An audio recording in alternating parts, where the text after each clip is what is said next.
Les invito a abrir la palabra de Dios en el Evangelio de Lucas y ahora vamos a ver por qué el Evangelio de Lucas, capítulo 1 del Evangelio de Lucas. Vamos a leer desde el versículo 1 hasta el versículo 4 del Evangelio de Lucas. Dice: puesto que ya muchos han tratado de poner en orden la historia de las cosas que entre nosotros han sido ciertísimas, tal como nos lo enseñaron los que desde el principio lo vieron con sus ojos y fueron ministros de la palabra, me ha parecido también a mí, después de haber investigado con diligencia todas las cosas desde su origen, escribírtelas por orden, oh excelentísimo Teófilo, para que conozcas bien la verdad de las cosas en las cuales has sido instruido. Y ahora acompáñenme a Hechos, capítulo 1 de Hechos. Vamos a leer desde el versículo 1 hasta el versículo 3. Hechos 1, del 1 al 3.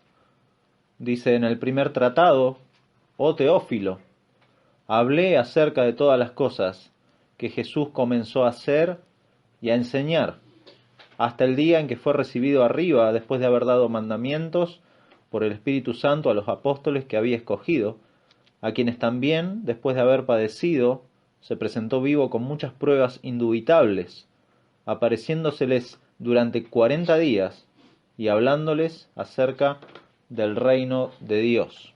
Vamos a orar una vez más. Señor, gracias de nuevo por tu palabra y gracias por este medio que podemos tener para conectarnos, para aprender de tu palabra, para edificarnos, para encontrar en tu palabra el consejo, la edificación, el ánimo, Señor, para saber de que en definitiva tú eres quien edifica tu iglesia más allá de las circunstancias. Señor, anhelamos poder reencontrarnos físicamente y siempre te lo pedimos, Señor, y es nuestro anhelo, pero también entendemos de que estamos en tu voluntad, estamos en tus manos y tú edificas tu iglesia, Señor, sea la circunstancia que sea, Señor, y eso también vamos a aprender de este libro tan hermoso que es Hechos de los Apóstoles. Señor, gracias por poder comenzar esta serie y rogamos que nos ayudes y nos guíes en todo este proceso, Señor. Te lo pedimos en el nombre de Jesús. Amén. Muy bien. Hace 2 semanas atrás tuvimos la bendición de finalizar juntos la serie del Evangelio de Marcos. Los que pudieron estar, pudimos terminar el Evangelio de Marcos y pudimos ver ahí la identidad, el poder, la autoridad, el ministerio y el propósito por el cual el Señor Jesucristo vino a este mundo. Y en esos estudios pudimos ver cómo nuestro Señor llamó y comisionó a un grupo de hombres con evidentes falencias. Vimos que había inmadurez espiritual en estos hombres, que había orgullo, que había dureza de corazón. Sin embargo, fueron estos hombres que el Señor llamó, que comisionó, que restauró y que santificó, los que iban a llevar adelante, ayudados por el Señor, esta obra tremenda que fue la expansión del Evangelio desde Jerusalén hasta lo último de la tierra.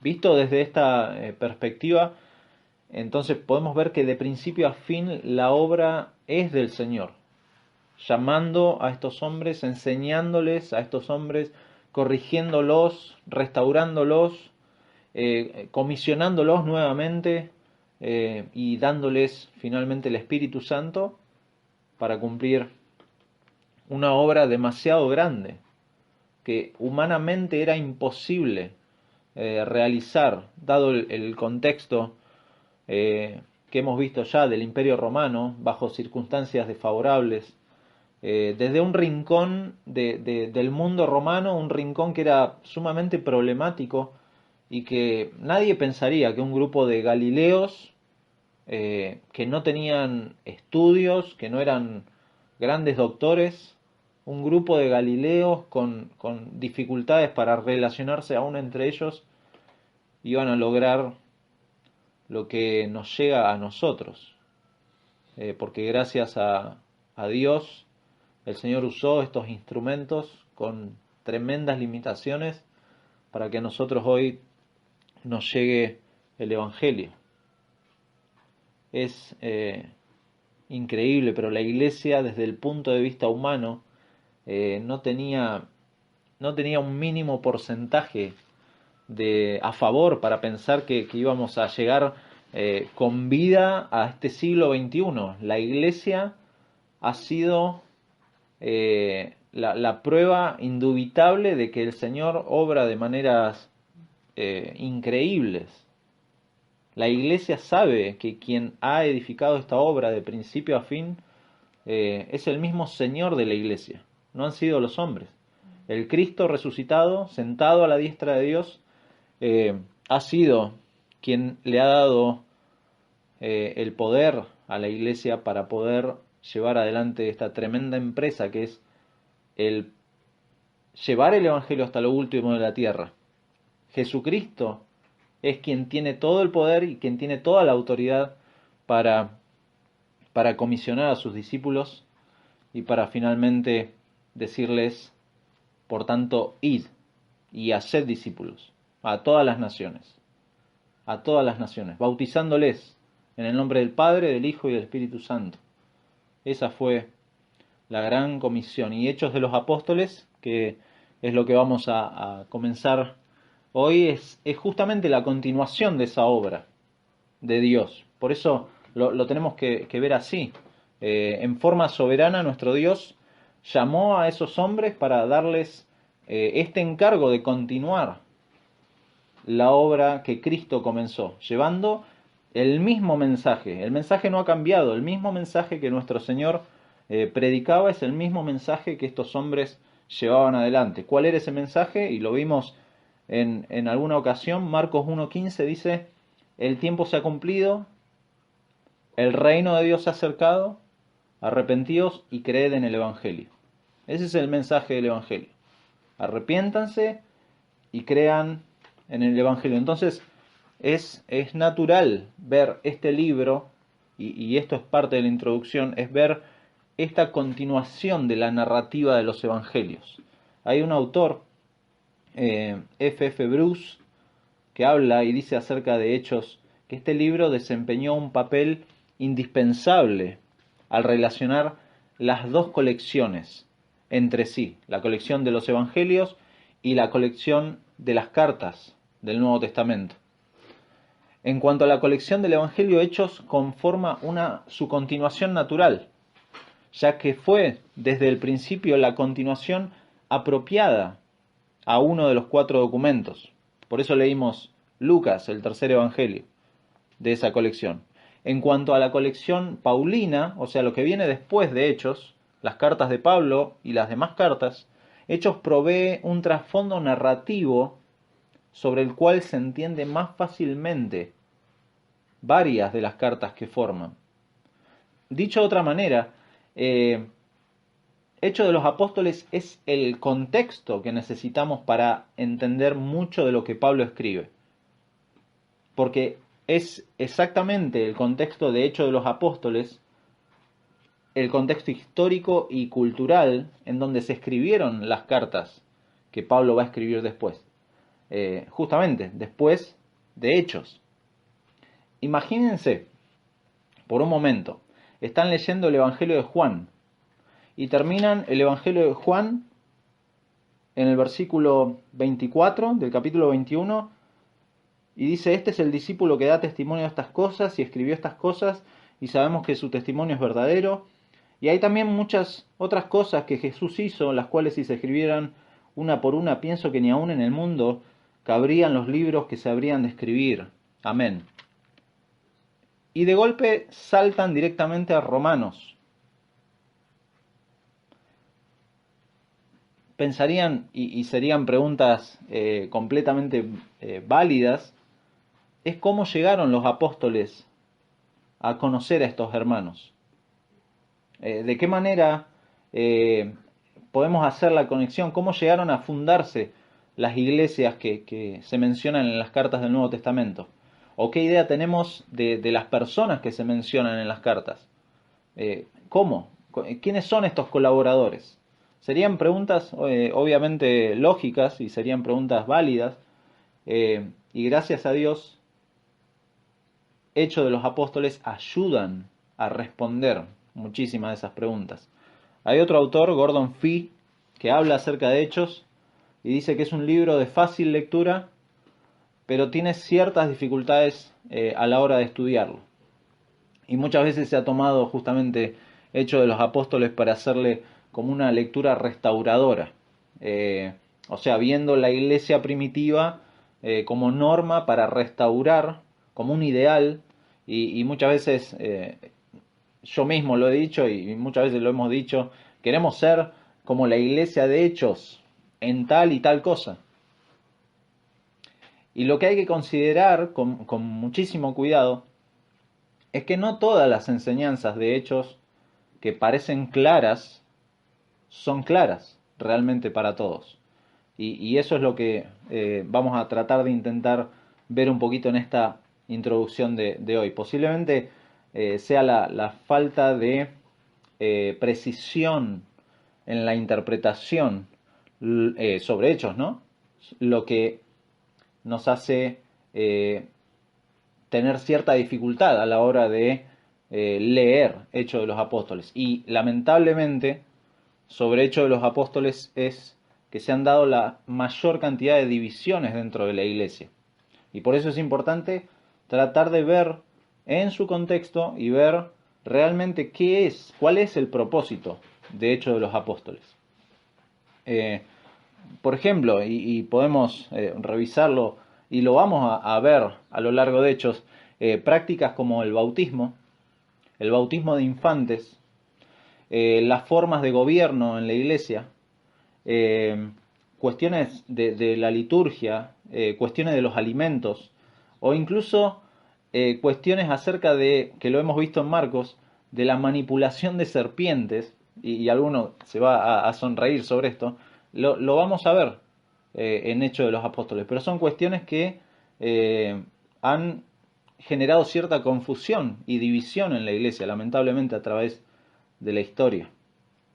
Pero algo que queremos ser enfáticos en todo momento y a lo largo de esta serie es que este libro, como cada uno de los libros que tenemos en nuestras Biblias, tienen al Espíritu Santo como quien está inspirando y quien está supervisando lo que se ha escrito. Dios mismo inspiró a Lucas con un fin determinado, y eso es importantísimo tenerlo en cuenta.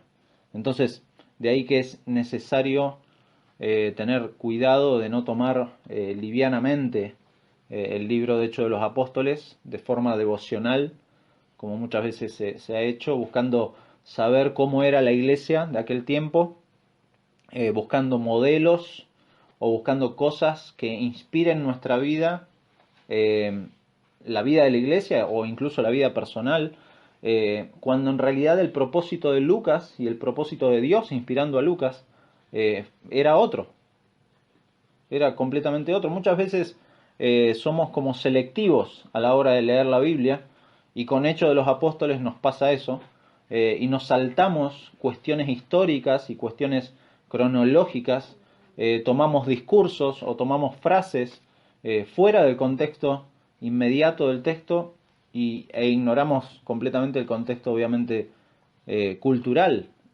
Piénsenlo así, es otra cultura, es otro contexto, es otro el interés que Dios ha tenido al dejarnos Hechos de los Apóstoles. Y muchas veces caemos en ese error de dejar a un lado ese interés de Lucas y caemos en estos errores comunes. Pero no vamos a adelantarnos a ninguno de estos pasajes, porque nos va a sorprender que mucho del material que tiene Hechos de los Apóstoles ha sido tomado para las prácticas en la iglesia, que en algunos casos son muy llamativas, muy confusas.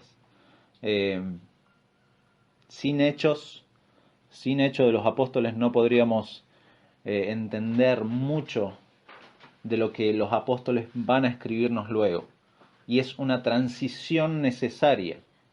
Es necesario leer Hechos de los Apóstoles porque es historia, narrativa y toca verdades teológicas y doctrinales acerca de la salvación, acerca del Espíritu Santo, acerca del arrepentimiento, acerca de la predicación del Evangelio, de aspectos de la vida de la iglesia, de la eclesiología. Pero Hechos no es un libro de teología sistemática, no es que te va a dar un listado de teología sistemática, no, Hechos es un documento de historia, tremendo documento de historia que, bueno, en lo personal me encanta que sea así, porque Lucas es uno de, y ayer hablábamos con un hermano, es uno de los documentos de historiografía mejor desarrollados de la historia antigua. Pero Lucas, y esto es importante también entenderlo, Lucas lo que no va a hacer es entretener a los lectores con una narrativa interesante o con historias coloridas. Lucas no está interesado en eso, sino que siempre debemos ver que es la acción de Dios en cada evento. En cada cosa que vamos a leer, Dios está detrás. Cómo este obrar comenzó con la venida de Cristo, con su ministerio, con la continuidad del ministerio del Espíritu Santo en la iglesia. Una historia que, como veremos, por ejemplo, en el discurso de Hechos 7, el discurso de Esteban, podemos rastrearla, no vamos a leer todo, pero podemos rastrear cómo la historia redentora de Dios se desarrolla desde el Antiguo Testamento y tiene una continuidad a través del ministerio del Señor Jesucristo y ahora con la acción de Dios por medio del Espíritu Santo para formar a su iglesia. Como introducción a esta serie de hechos, vamos a ver sencillamente pinceladas de lo que es el título, de lo que es el autor, de lo que es el propósito del libro, y vamos a ver algunos principios que nos van a servir para leer Hechos de los Apóstoles. Digo pinceladas porque obviamente el material que se ha escrito acerca de Hechos de los Apóstoles y las cosas que podemos estudiar juntos son muchísimas, pero vamos a tratar de ser muy sencillos y muy puntuales en cuanto a esto. En primer lugar, el título del libro, y ayer hablábamos con algunos hermanos acerca de esto, el título del libro, Hechos de los Apóstoles, es el nombre que se le ha dado a este documento desde el siglo II después de Cristo. Antes de eso, formaba parte de un solo documento que estaba conformado por el Evangelio de Lucas y justamente por Hechos de los Apóstoles. Por eso la dedicatoria que recién leímos deja en claro eso. Lucas le escribe a Teófilo y, y el autor es uno solo. Y el autor escribió un primer tratado y escribió un segundo tratado. Es bien claro eso. Pero pronto, en el siglo segundo, los 4 evangelios se conformaron en el canon, que hoy tenemos nuestra Biblia y hoy tenemos 4 evangelios, y Hechos de los Apóstoles fue separado del primer tratado, el Evangelio de Lucas.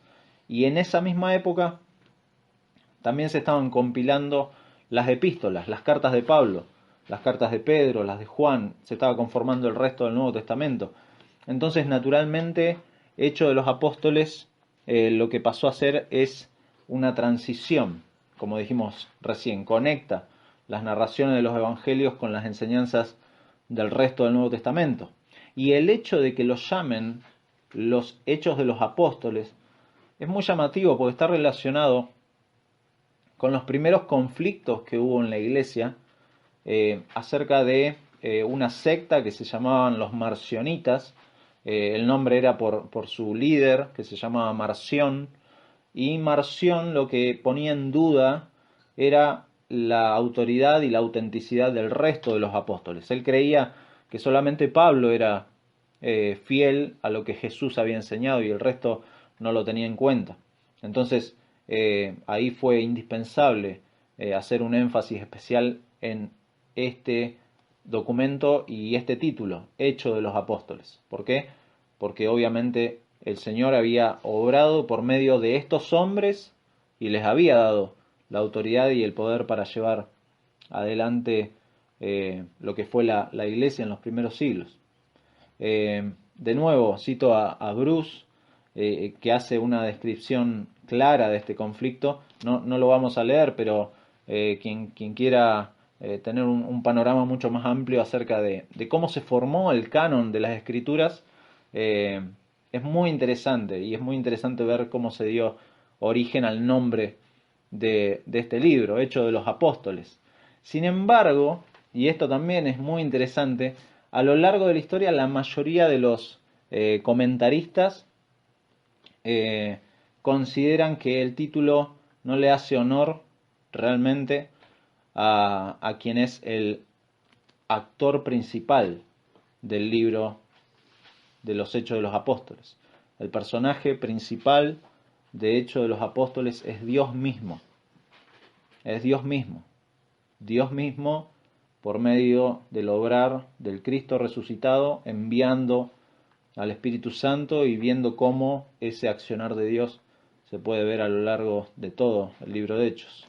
De nuevo, sin duda, este libro deja a las claras que el Cristo resucitado envía el Espíritu Santo, lo podemos ver ahí en Hechos 1:8, recibiréis poder cuando haya venido sobre vosotros el Espíritu Santo y me seréis testigos en Jerusalén, en toda Judea, en Samaria y hasta lo último de la tierra, en el sentido del cumplimiento, y muchos han tomado este versículo para ver el propósito de Hechos, para llevar a cabo la obra de que fueran testigos hasta lo último de la tierra y hasta que Él vuelva. Y sin duda las iglesias que son de Cristo en cada lugar hasta el día de hoy forman parte de una continuidad de Hechos 28, del final de Hechos, en el sentido del cumplimiento de dicha comisión. No es que nosotros seguimos escribiendo Hechos de los Apóstoles, sino que formamos parte de la continuidad y de esa gran comisión hasta lo último de la tierra. Es increíble, viéndolo desde esa perspectiva, es increíble cómo así de fácil desviamos nuestra mirada y nos desenfocamos de lo que el Señor nos ha mandado a hacer como iglesia. La iglesia tiene que predicar a Cristo y predicar con fidelidad el Evangelio. No tiene otra tarea más grande que esta. Este es el punto que Cristo ha comisionado a estos hombres. Me serán testigos. Y muchas veces nos hemos abocado en cosas periféricas para perder de vista esta comisión del Cristo resucitado. Se nos ha dado poder por medio del Espíritu Santo para esta tarea, para ser testigos, no para otra cosa. No para otra cosa. En segundo lugar está el autor y el testimonio unánime de comentaristas, de teólogos, de los padres de la iglesia en los primeros siglos, es que Lucas es el autor del Evangelio, que lleva su nombre, y también de Hechos, que como hemos dicho ya, circulaban primero como un solo libro y después se separaron en el Evangelio y en Hechos. Y el testimonio mismo interno de Hechos nos da una muestra de que Lucas no solo es el autor de Hechos, sino que también es partícipe de alguno de los eventos. Fíjense, vayamos a Hechos 16. En el relato el autor usa la primera persona en el plural, y eso es muy interesante verlo. Hechos 16, versículo 10, dice: cuando vio la visión, está hablando de la visión del varón macedonio, y fueron hasta Macedonia, enseguida procuramos partir para Macedonia, dando por cierto que Dios nos llamaba para que les anunciásemos el Evangelio. Y después sigue diciendo: zarpando pues de Troas, vinimos con rumbo directo a Samotracia, y el día siguiente a Neápolis, y de allí a Filipos, que es la primera ciudad de la provincia de Macedonia, y una colonia, y estuvimos en aquella ciudad algunos días, y un día de reposo salimos fuera de la puerta junto al río donde solía hacerse la oración, y sentándonos hablamos a las mujeres que se habían reunido. Más adelante, el mismo autor, capítulo 20, versículo 5, está hablando del viaje que Pablo hizo de nuevo a Macedonia y a Grecia. Versículo 5, estos habiéndose adelantado nos esperaron en Troas, y nosotros, pasando los días de los panes sin levadura, navegamos de nuevo de Filipos, y en 5 días nos reunimos con ellos. Capítulo 21, ahí más adelante, versículo 1, después de separarnos de ellos zarpamos y fuimos con rumbo, fíjense cómo usa la primera persona del plural, el nosotros. Y finalmente, capítulo 27,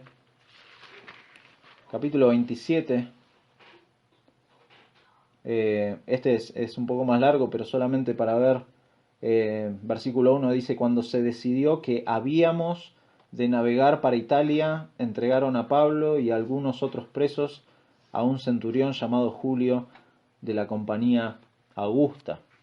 Y esto lo pueden ver hasta el 28:16, cómo se usa de nuevo esta primera persona del plural, dando por cierto de que el autor no solo era Lucas, no solo escribió Hechos, sino que también fue partícipe de eventos junto con Pablo, incluso hasta el final de este libro.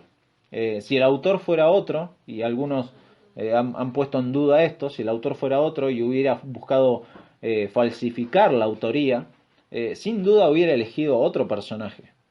No hubiera elegido a un compañero de viaje que aparece así esporádicamente y que incluso casi ni se lo nombra. Incluso si rastreamos los saludos de Pablo en sus cartas, esto coincide en que Lucas acompañó a Pablo justamente en las iglesias que él escribe a dichas cartas. Entonces, este Lucas, médico de profesión, amigo y compañero de Pablo, es quien une también sus saludos a los de Pablo en sus epístolas, a los Colosenses y a Filemón, puntualmente. Después, Pablo, escribiéndoles a los Colosenses, menciona a Lucas como el médico amado. Ahí es donde menciona su profesión. Y después, cuando le escribe a Filemón, le dice que él es uno de sus colaboradores, Lucas. Y Lucas estuvo con Pablo en Roma hasta su martirio. Y en una de sus últimas cartas Pablo da un emocionante testimonio. Fíjense, segunda de Timoteo,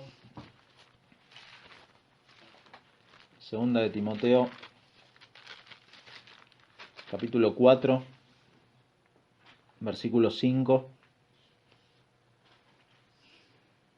Capítulo 4, versículo 5.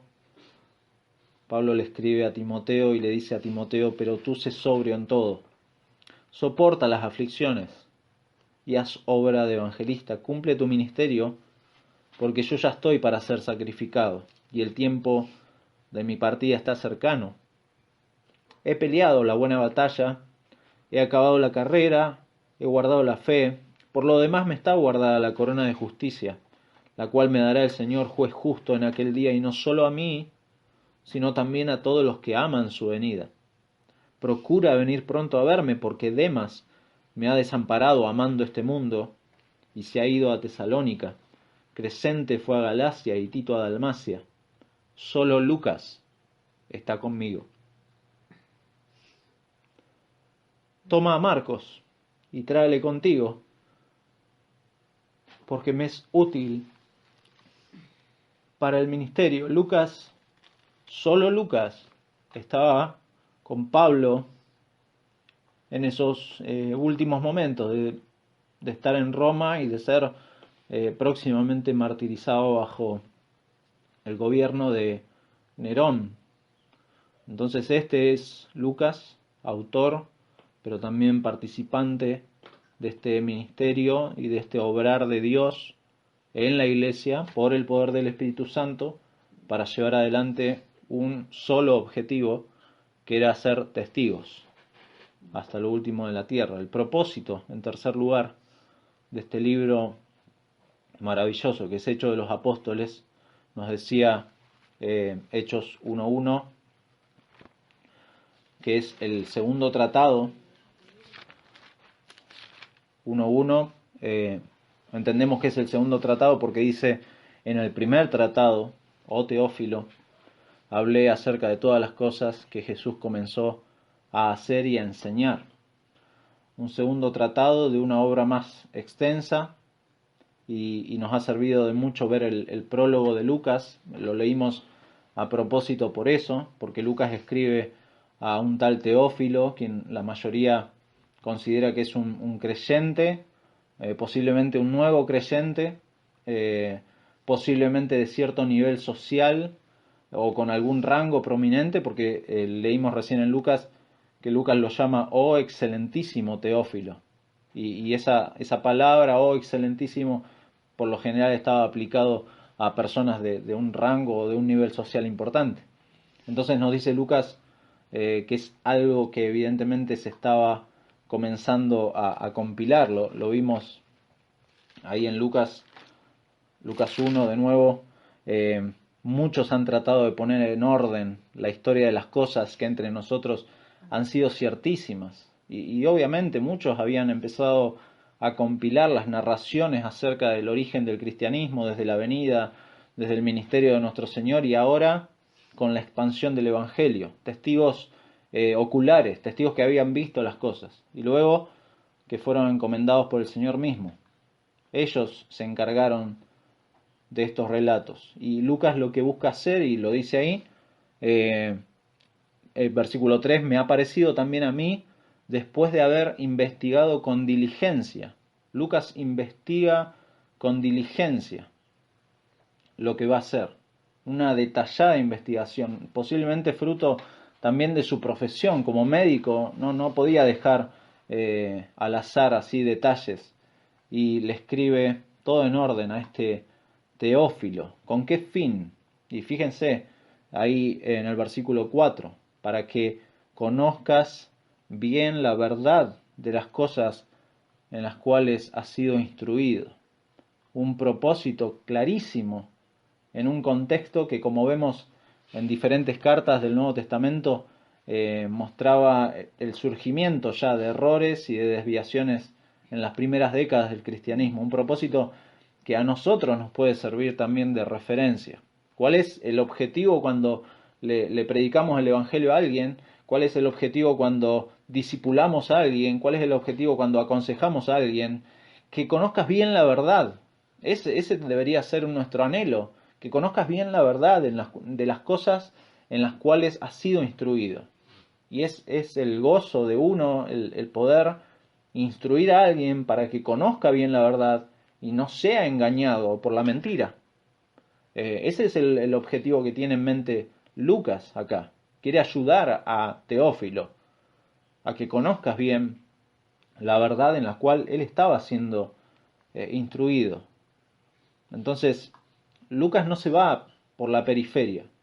Lucas no se enrieda en temas secundarios, sino que va al centro del Evangelio. Él habla de la persona de Cristo, él habla de su ministerio, él habla del sacrificio de Cristo, él habla de la resurrección de Cristo para justificar al pecador delante de Dios. Y resucitado, encomendando a los suyos para la tremenda obra de llevar el Evangelio hasta lo último de la tierra. Cumplir la comisión. Eso es lo que tiene Lucas en mente. Entonces, Lucas lo que va a hacer ahora es ordenar las cosas. Él se pone a ordenar las cosas, a contarlas en forma cronológica y con fuentes confiables. Ha hecho una investigación directa, ha sido diligente en la forma en que escribe. Lo que va a hacer no es un relato, y esto se pueden dar cuenta, no es un relato detallado de lo que pasó las 3 primeras décadas del cristianismo, sino que lo que va a hacer Lucas es poner un énfasis en marcas, en hitos que ayudaron a este proceso y nos ayudan a nosotros a entender lo que el Señor estaba haciendo. Y como dijimos antes, posiblemente Hechos 1:8, y muchos lo han considerado así, sea un buen indicador de estos eventos, porque Lucas provee un fundamento histórico y un fundamento teológico para la fe en Jesucristo. Esta fe de la cual ellos iban a ser testigos en Jerusalén, en toda Judea, en Samaria y hasta lo último de la tierra. Y algunos han visto ese movimiento, a lo largo de Hechos han visto eso, que se ha dado así. Como este camino, el camino del cristiano, el camino de la fe en Jesucristo, no es una nueva religión, sino la culminación misma de la historia bíblica, del plan redentor que Dios tenía desde la eternidad. Un punto de aplicación muy importante. Y esto ténganlo presente y anótenlo, es el Cristo resucitado, la cabeza de la iglesia, quien nos edifica por medio del poder del Espíritu Santo a través de la predicación del Evangelio. Ese es el punto, de hecho, de los apóstoles, y si bien no está explícitamente puesto, es lo que vemos en el desarrollo. Ahora, algunas preguntas, y vamos a ver dos principios, un principio general y un principio particular. Una pregunta es, ¿contiene el libro de Hechos un mensaje que no solo describe a la iglesia primitiva, sino que habla de una norma para la iglesia de todos los tiempos? O sea, ¿es Hecho de los Apóstoles normativo para nosotros? ¿Cómo se descubren esos principios? ¿Cómo se establecen principios para nosotros? ¿Qué principios podemos tener en cuenta? Y esto es muy importante, porque como dijimos al principio, lamentablemente Hechos de los Apóstoles se ha interpretado mal para generar un montón de cosas, de errores en las iglesias a lo largo de la historia. Un principio general que podemos tomar es que el punto de interpretación es si los relatos bíblicos que describen eventos en la iglesia también funcionan como norma dirigida a delinear qué tiene que pensar o qué tiene que hacer la iglesia hoy. Vuelvo a repetir ese punto. Si los relatos bíblicos, o sea, los relatos de Hechos, describen eventos en la iglesia que también funcionan como norma dirigida a delinear qué tiene que pensar o qué tiene que hacer la iglesia hoy. Y a menos que la Biblia nos diga explícitamente qué tenemos que hacer en algo en este sentido, lo que es relato es peligroso tomarlo como normativa. A menos que el autor tuviera ese fin y que estuviera obviamente demostrado con buenas bases y con razones bíblicas. Entonces, por eso, mi hermano, tengamos especial cuidado al leer Hechos de los Apóstoles y a sacar conclusiones apresuradas. Eso es lo que hay que tener cuidado. No toda oración o frase en cada relato o cada discurso que podemos leer trata de decirnos algo. Vuelvo a decir, no toda oración o frase que leamos en un discurso o en algún relato de hechos trata de decirnos algo. Pero toda oración en todo relato o discurso contribuye a lo que Dios quiere decirnos por medio de todo Hecho de los Apóstoles. Hecho de los Apóstoles completamente es un documento que Dios nos ha dejado para transmitirnos algo muy claro. Por ejemplo, dos ejemplos que nos pueden servir mucho para entender este principio, y son cosas que se mencionan en Hechos de los Apóstoles. La Cena del Señor y el bautismo, por ejemplo, que ambas son ordenanzas del Señor, ambas fueron dadas por el Señor en forma directa, pero ahora las modalidades o las formas en que se llevan adelante estas ordenanzas muchas veces ha sido motivo de discordia entre hermanos. La frecuencia con que se observa la cena del Señor no es algo que está en forma explícita, indicada con imperativos en la palabra de Dios. Y como detalles en cuanto a prácticas que no están claramente normados. Hay cosas en hechos que se practican y las vemos con claridad, pero no son normativos, está siendo un relato. Lo que no quita que estas cuestiones secundarias sean importantes. No estamos diciendo la frecuencia con que tomamos la cena del Señor o cómo hacemos el bautismo no es importante. No, claro que son importantes.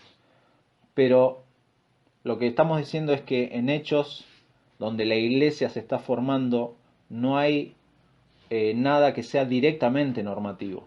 Pero no vamos a entrar en esas cuestiones hasta que desarrollemos y lo veamos claramente en los relatos. Pero esto es importante aclararlo. Muchas veces se ha tomado Hechos de los Apóstoles para establecer normas que no necesariamente es así. ¿Sí? No necesariamente son imperativos para la iglesia. Pero sí es importante señalar que en esas cuestiones de la práctica en formas en las iglesias, en donde no hay normas evidentes o explícitas en la palabra, eso nos debe llevar a ser humildes, al considerar que otros hermanos no necesariamente están desobedeciendo la palabra de Dios si no hacen las cosas como nosotros las haríamos. Y muchas veces ha pasado eso, muchas veces se ha juzgado o se ha generado cierta discordia porque, bueno, mi hermano no hace las cosas como nosotros las hacemos, pero no necesariamente están desobedeciendo la palabra de Dios, simplemente lo están haciendo en una forma diferente. Obviamente puede que un relato establezca un precedente en la historia de la iglesia, pero un precedente no significa que sea la norma. A eso apuntamos. Nadie va a poner en duda la importancia de la ordenanza de la cena del Señor o del bautismo. Eso sí son cosas muy importantes y no se discute. Pero las formas en que se practicaban y se practican hoy, pueden haber diferencias.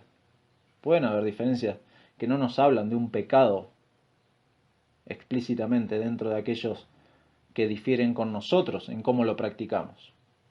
Es muy interesante ver en la historia de la iglesia cómo ha habido discordias en esto, pero también cómo ha habido resoluciones prácticas en cuanto a esto. Por ejemplo, y una que leí y me pareció muy llamativo en cuanto al bautismo.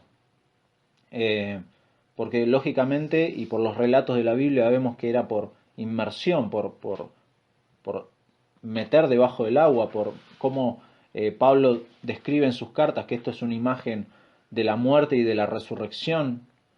Pero obviamente ha habido eventos o casos en donde no había un agua lo suficientemente profunda como para sumergir a alguien y volver a levantarlo desde el agua. Y eso llevó a muchos a pensar, bueno, también es posible que no tengamos la suficientemente agua. Cosas prácticas, cosas de las formas. Pero es importante entender de que no estamos rompiendo el principio del bautismo, pero muchas veces las formas, según las circunstancias, los contextos, pueden cambiar. Y hay hermanos que practican de diferentes formas, por ejemplo, la cena del Señor, en donde yo creo que una vez que volvamos de esta pandemia, seguramente la forma de practicar la cena del Señor es muy posible que en muchas iglesias cambie por el hecho de esto del contacto social, de tener una copa o varias copitas, cosas de la práctica. ¿Sí? No sé si llego a ser claro en eso, pero muchas veces pueden haber cambios según las cosas que nos vayan sucediendo como iglesia. Lo que no quita de que sí seamos respetuosos de los principios que Dios sí ha establecido en su palabra. Y finalmente, quizás sea bueno aclarar un principio específico. Es probable que nunca sea válido utilizar una analogía basada en un precedente bíblico para dar autoridad bíblica a una acción presente. Vuelvo a repetir esa frase para que es probable que nunca sea válido utilizar una analogía basada en un precedente bíblico para dar autoridad a una acción presente. Por ejemplo, algo que en el Antiguo Testamento muchas veces muchos han usado es el tema del vellón de Gedeón. El vellón de Gedeón muchas veces se ha tomado como una analogía para buscar la voluntad de Dios. Decir, bueno, si Dios me muestra tal circunstancia, o si, no sé, o si la nube tapa el sol en este momento, entonces es la voluntad de Dios y buscan la voluntad de Dios de una forma medio extraña. O si, no sé, bueno, el vellón de Gedeón era eso. Gedeón le pidió a Dios, bueno, muéstrame tu voluntad, si cae el rocío en el vellón, voy a entender de qué es tu voluntad, o si cae alrededor del vellón y el vellón queda seco, voy a entender qué es tu voluntad. Lo que estaba mostrando Gedeón en realidad era que desconfiaba de Dios abiertamente, y aún así Dios le respondió, pero esa analogía no la podemos tomar para decir, bueno, ¿cómo busco la voluntad de Dios? Bueno, la busco como Gedeón. No podemos tomar eso. Otros han tomado el ejemplo, por ejemplo, de Daniel, para decir, bueno, Daniel y sus amigos tuvieron un plan alimenticio cuando llegaron a Babilonia, y ese plan alimenticio puede ser útil para nosotros, para, no sé, para mejorar nuestro estado físico o una cosa así. Una locura, es una analogía fuera de contexto, fuera de lo que realmente la Biblia estaba diciendo. Y así podemos rastrear un montón de ejemplos. Pero la Biblia no alienta ni autoriza esas acciones. No podemos tomar esas analogías. Y quizá un ejemplo mucho más claro sea la vida misma de nuestro Señor Jesucristo. De muchísimas maneras, y esto presten atención, de muchísimas maneras y en forma evidente su vida es ejemplar para cada creyente. Pero no todo en su vida puede ser normativo para nosotros. Y esto me explico. Por el solo hecho de que Él es el Hijo de Dios. Se espera que nosotros, por ejemplo, vivamos cargando nuestra cruz, pero no se espera que literalmente muramos por medio de una crucifixión, y mucho menos que resucitemos al tercer día.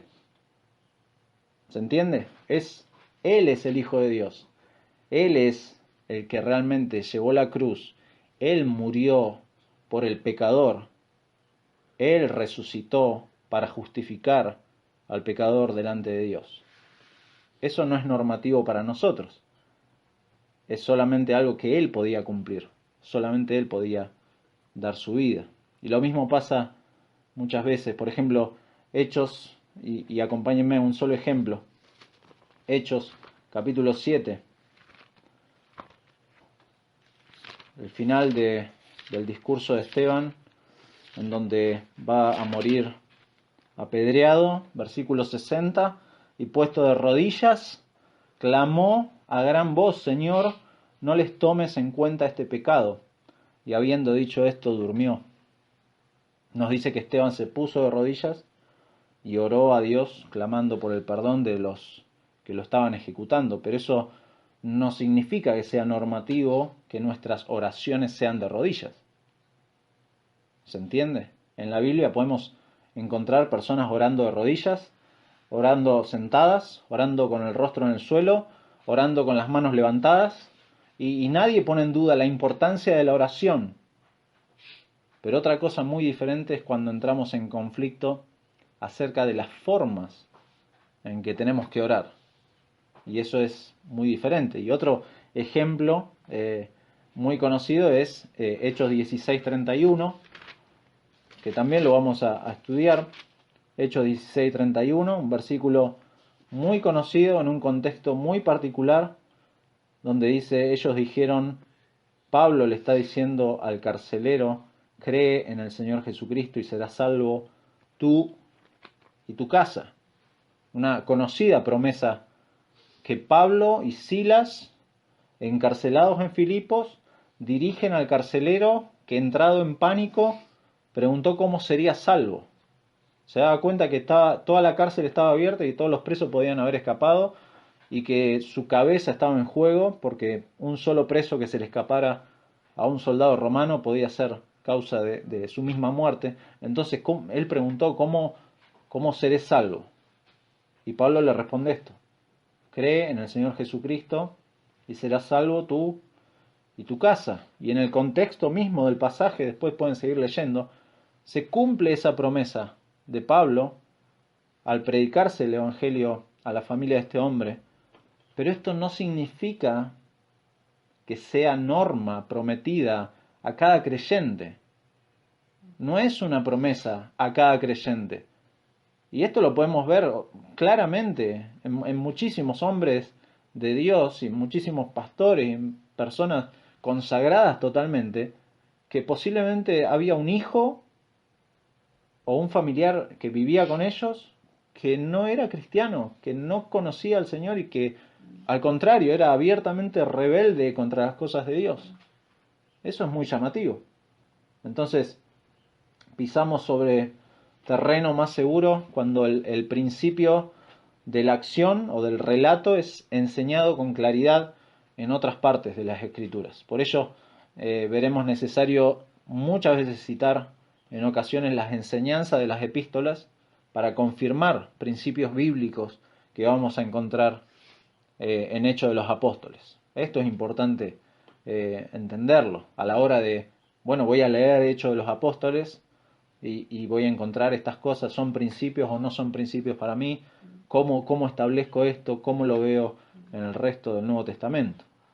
La continuidad de la acción soberana de Dios sobre la iglesia es algo que da a los cristianos en particular la seguridad y confianza de quién es el que edifica la iglesia. Y eso está siempre detrás de todos los relatos de Hechos de los Apóstoles. Dios hace uso de instrumentos humanos, los cuales Él escoge, los llama para su gloria, y son los que, a pesar de sus limitaciones, obedecieron la comisión del Señor y no fueron rebeldes al llamado. Eso es el punto de Hechos de los Apóstoles, pero también Hechos va a ser de testimonio a los incrédulos, de que los planes de Dios se están llevando a cabo a la perfección, aún en las épocas más oscuras, en donde va a parecer que está todo perdido. Hay relatos en donde vemos, bueno, está todo perdido, pero hay plena confianza en que el Señor no solo va a sostener a la iglesia hasta el fin, sino que va a volver por los suyos. Es lo que primero vemos y vamos a ver en Hechos de los Apóstoles. El Señor ascendiendo a los cielos y la promesa de los ángeles, así como vieron irse al Señor de esta forma, así va a volver. Y esa es la promesa que sostiene también a la iglesia. El Señor vuelve por los suyos. No solo sostiene, no solo preserva, sino que Él va a volver por los suyos, para hacer justicia. Hasta entonces ha capacitado por medio del Espíritu Santo a la iglesia para cumplir esta tarea, anunciar a Cristo, a este crucificado, quien ha resucitado para confirmar su identidad como el mismo Hijo de Dios, quien es el único capaz de ser mediador entre Dios y el hombre para dar perdón de pecados al pecador, al que en arrepentimiento y fe corre a la cruz para justificarlo ante el Padre, para preservarlo hasta llevarlo a la gloria. Dios quiera que esta serie en Hechos de los Apóstoles sea una bendición para cada uno de nosotros, para la iglesia, para edificación, para santificación de cada uno, pero que también sea un permanente llamado al arrepentimiento a aquellos que no creen. Porque en definitiva todo, de principio a fin, Hechos de los Apóstoles, es una muestra clara de que todas las cosas son para su gloria, con el solo fin de cumplir sus propósitos, con el solo fin de que todo el centro de toda esa obra tremenda que vemos en Hechos, el centro es Cristo mismo, y a Él predicamos. ¿Por qué? Porque esa es la tarea que el Señor ha encomendado a la iglesia desde el principio, pero también a cada uno de nosotros, para su gloria. ¿Sí? Oramos. Gracias, Señor, por este libro hermoso y que nos anima y nos empuja, Señor, a saber de que tú eres quien nos sostiene, Señor. Va a haber dificultades, va a haber crisis, va a haber cosas que nos desanimen, Señor, pero gracias por el aliento que tú nos das por medio de este libro, Señor. Gracias porque esto le sirvió en aquel momento posiblemente a Teófilo para seguir creciendo en su fe y posiblemente a muchos hermanos para seguir siendo alentados, sabiendo de que detrás de cada relato, detrás de cada evento que vivieron los apóstoles, Señor, tú estabas edificando tu iglesia, porque tú eres la cabeza de la iglesia y en ti nos sostenemos, en ti nos gozamos. Gracias, Señor, por ser nuestro tesoro y lo único que tenemos en nuestra vida, Señor. Lo único valioso que tenemos en nuestra vida eres tú, Señor, y a ti te damos toda la gloria, Señor, y rogamos que nos ayudes en todo momento, en nuestra vida cotidiana, a cumplir como iglesia el único propósito por el cual nos has dejado en este mundo, y es anunciar a este crucificado, a Cristo que ha resucitado, a aquel que nos ha dado el Espíritu Santo para capacitarnos para esa obra tremenda, Señor. Gracias por este tiempo, gracias por mis hermanos, bendícelos a cada uno, Señor, en sus actividades cotidianas, Señor, para que en todo momento sepan que van a ser sostenidos por ti, Señor, y sepan que la salvación es tuya, Señor, y por eso predicamos con confianza el Evangelio, sabiendo de que es tu Espíritu Santo el que da vida a los muertos, Señor. Gracias. Oramos todas estas cosas en el nombre de Jesús. Amén.